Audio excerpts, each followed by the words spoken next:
Влизаме в апартамента на 7-ми етаж. Първо е едно просторно антре.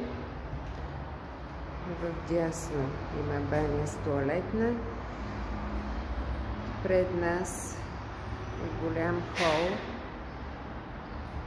с изглед към Витоша.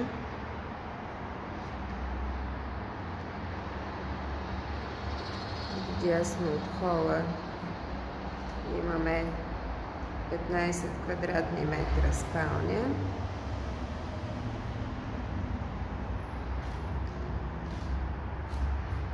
Връщаме се в хола.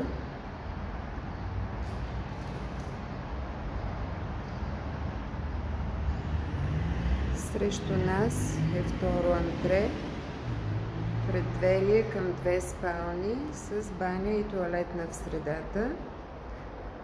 Това е банята.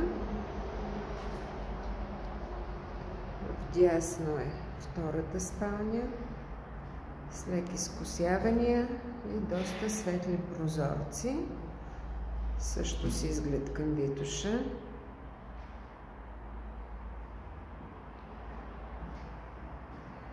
Връщаме се в антрето. От другата страна е втора, по-точно трета спалня или кабинет, също с светли прозорци и леки скосявания.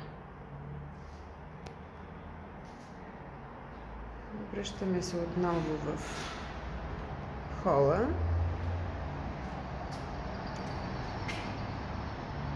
Южното изложение към Витоша. От северната страна има много просторна тераса, която е изцяло към апартамента.